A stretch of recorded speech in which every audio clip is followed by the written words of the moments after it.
Greg Hotham was born in London, Ontario, March 7, 1956. His family moved to Aurora in time to introduce him to the sport of hockey. Greg was captivated by the sport and would often put on his hockey equipment to show visiting guests at the family home. Greg's beginning year in hockey was a humbling experience, as he did not make the Squirt rep team. But in his second attempt, the following year in '62, he made the Squirt All-Star team, and from there his passion for the game and his desire to be at the rink fueled him to many successful accomplishments. He quickly established a name for himself as a gifted player, and one of his early highlights is winning an All-Ontario Championship in 1967 as a member of the Aurora Legion Pee-wees. Greg credits two pivotal times in his youth that helped him to develop as a hockey player. The first can be credited to the local arena staff who hired Greg to work there from 1968 through 1976. When he and other youth workers were not cleaning the rink, they were playing shinny on the free ice.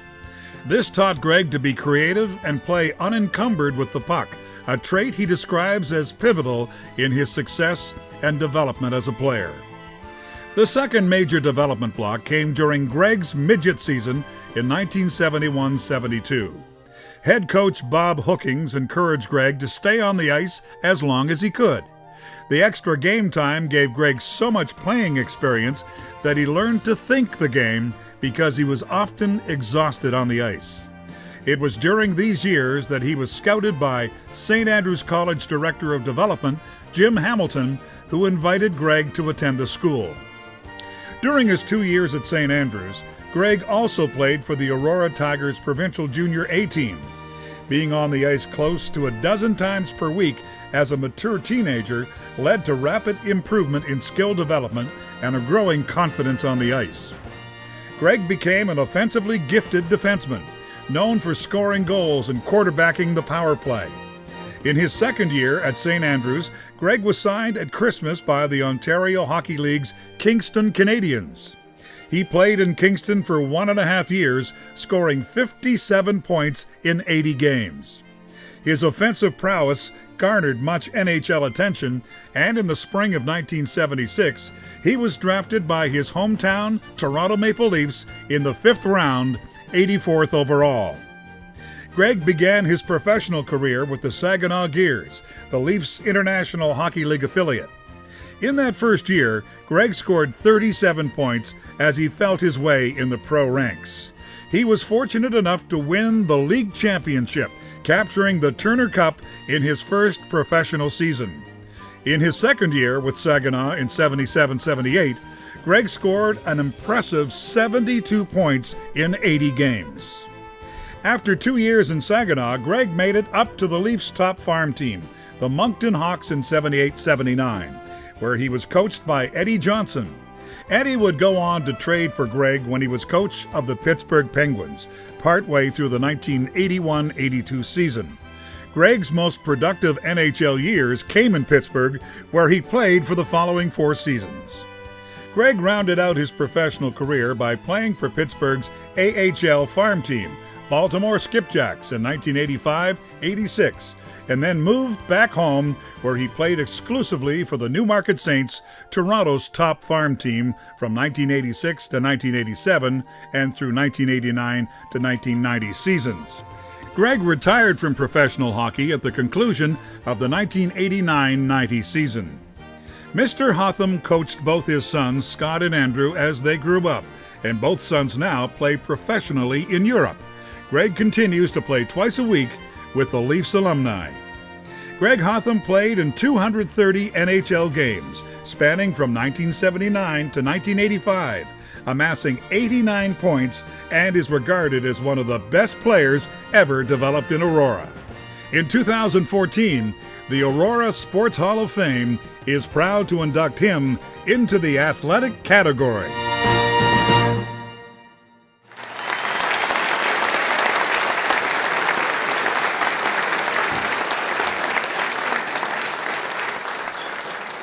And Greg's 70s afro will be inducted in a separate ceremony next year.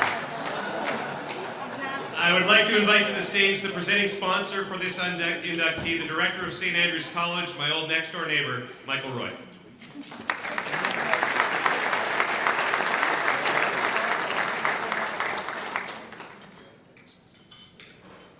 And now welcome to the stage our first inductee tonight, Greg Hotham.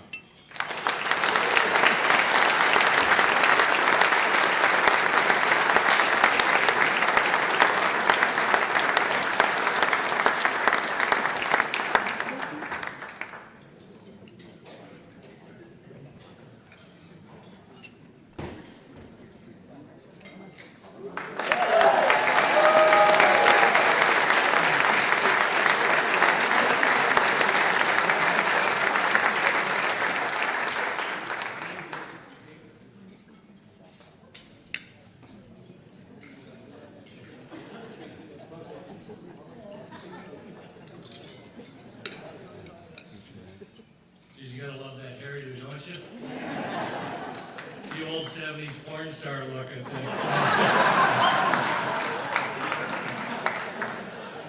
I think I wish I had some of that hair back. I'm a little light in the feathers right now.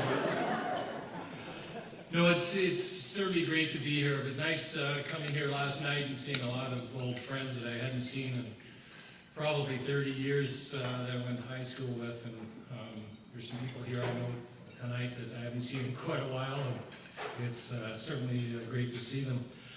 It's also great to be here tonight, and I'm humbled and honored by this. Even though I haven't lived in Aurora for quite a few years, I live in Barrie now, but my roots are still here. My parents are here tonight. My brother's here, my wife, my sister-in-law, and niece. So this is a family affair, as we all know. It's, but, you know, this journey really started about 54 years ago when we moved from London to Aurora. And I don't know the exact time that I fell in love with the game of hockey, but it's, as you can see from some of those pictures, they're, you know, pretty funny. But, you know, there wasn't anywhere there was ice that I didn't want to go and play. And you know, it was funny, someone, and I think it was my wife Janine that said it, that kind of compared me. There was a show, and I'm a real Seinfeld fan, so I don't know if there's anybody out there, but there's one show where Kramer is off to a fantasy camp, and somebody says, you know, his whole life is a fantasy camp, and Janine said, well, your life is a whole fantasy camp too. You know, and it's funny when you think about it. Is it a fantasy camp? In some ways it was, but I think when I really think about it long and hard about it, really what it was is a dream. And I lived the Canadian dream. I got to play with my hometown junior team, the Aurora Tigers. And I also got to play with arguably one of the top franchises in hockey, the Toronto Maple Leafs. And growing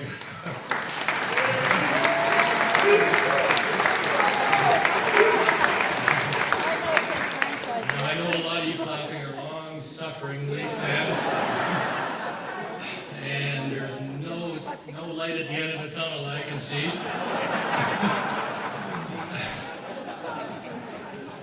You keep thinking, but hopefully, you know, I'm still involved with the Leaf alumni, and you know, we certainly hope that at some point in the near future that, you know, Toronto comes back with something that we can all be proud of.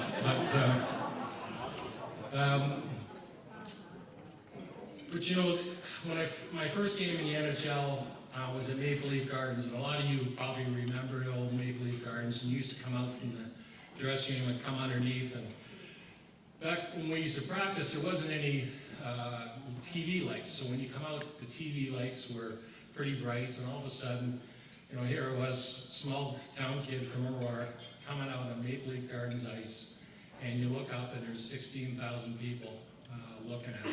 And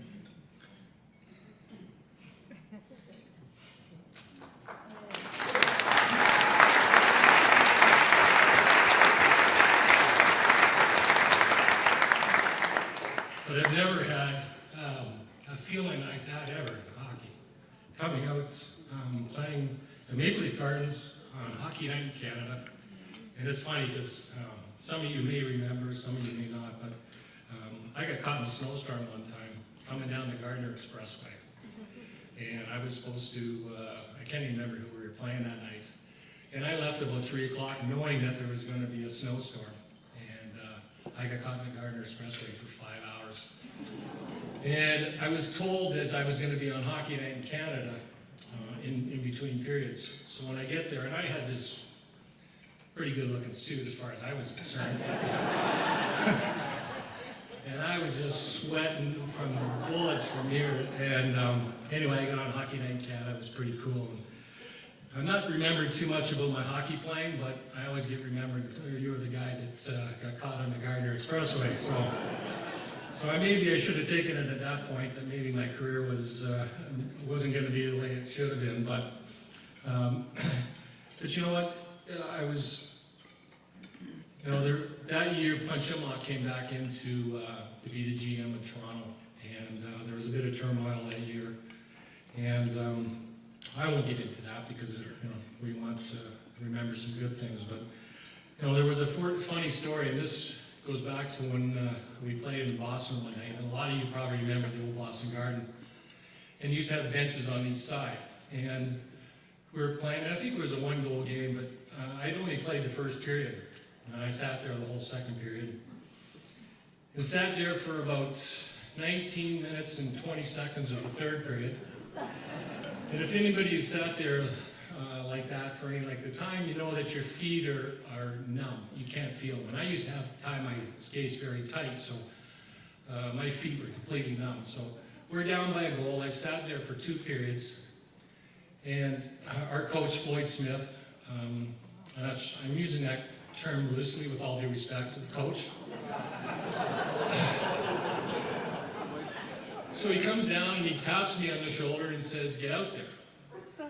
And I kind of look around and I go, "Me?" He goes, "Yeah, get out there." So here I get out on the ice and the face-off is right in front of our bench. And I'm a little further to the right.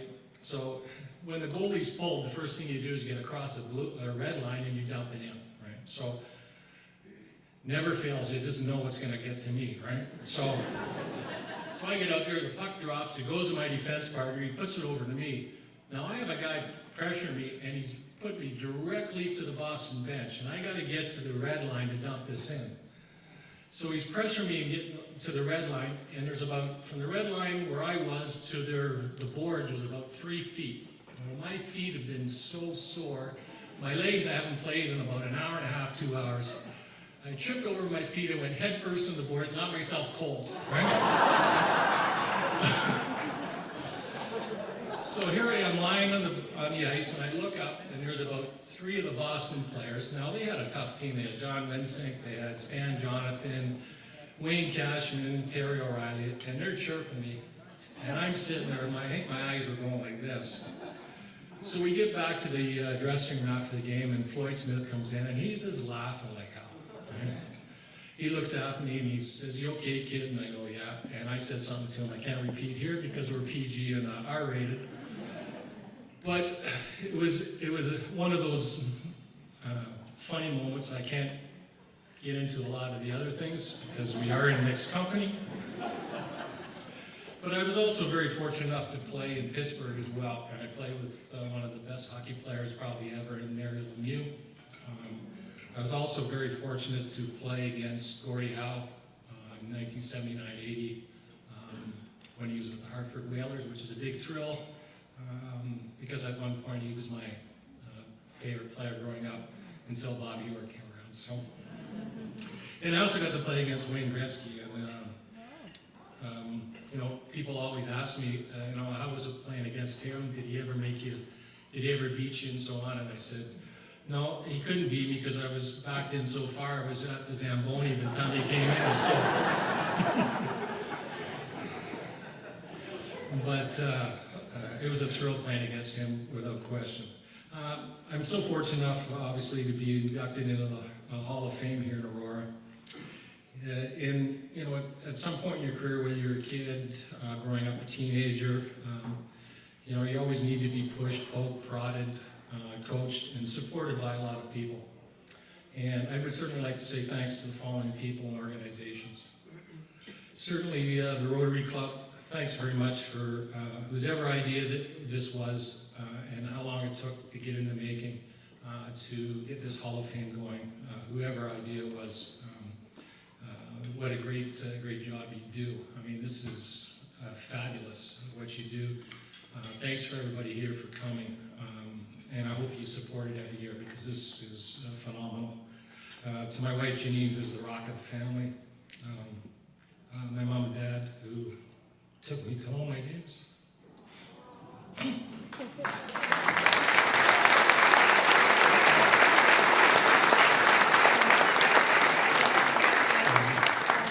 To my brother, that's here. Aurora Minor Hockey. My coach is Bob Hookings, Joe Hampton, Roy Pugh. My midget year with Roy Pugh as my coach. I think I played almost every minute, almost every game, and he was one of the reasons. We actually did rotate 6 defensemen. We just rotated the other 5 with me. To the Aurora Tigers, they playing for your hometown was a great thrill, and unfortunately I only played with them for a year and a half before I went off to Kingston. And there's another gentleman named Ernie Batson. A lot of you may remember him. A lot of you probably don't. And Ernie was my boss when I worked at the Aurora Community Center, and we didn't get paid really much money at the time to do what we did, but we did get free ice. And I remember one time Ernie came in and he goes, we were just sitting around talking, and he says, and I'll never forget this as long as I left, and he goes, who do you play for? And I go, I play for the Tigers. And he kind of looked at me and he goes, no, he says, who do you play for? And I'm kind of looking at him and I go, Aurora Tigers. And he looks at me again and he says the same thing, and I go, so my eyebrows go up, I go, my shoulders go up, I go. He goes, no, you play for yourself. And I go, because nobody ever said that to me, right? It was always team, team, team. And he knew that I was a team player and so on. He says, listen, if you're going to go anywhere in hockey, he says, you look after number 1. And I'll never forget that. And that's not being selfish. It's just, if you understand the pro game and how tough it is and how tough it is to get where you want to go, there's nobody looking after you but yourself. And that taught me a great lesson.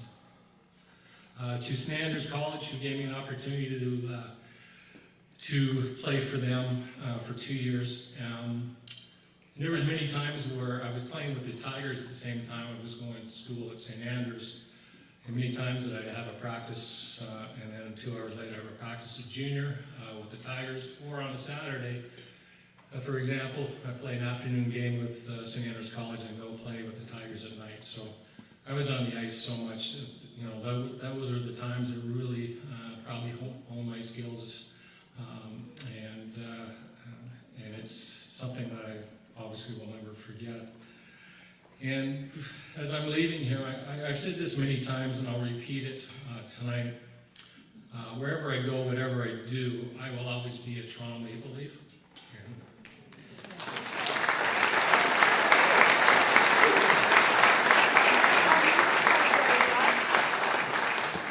And I'm very proud of that.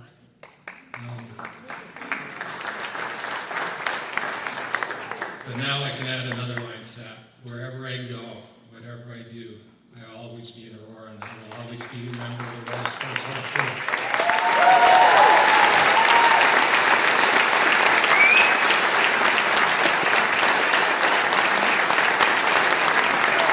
And I'm proud of that. Thank you.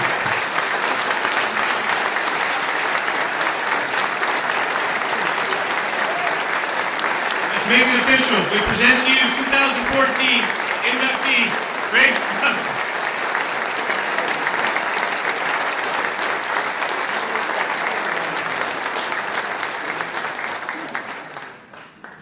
Maybe the quiz master can get that, have a question on TSN hairdo, whether the worst, I shouldn't say the worst, the best hairdo in hockey.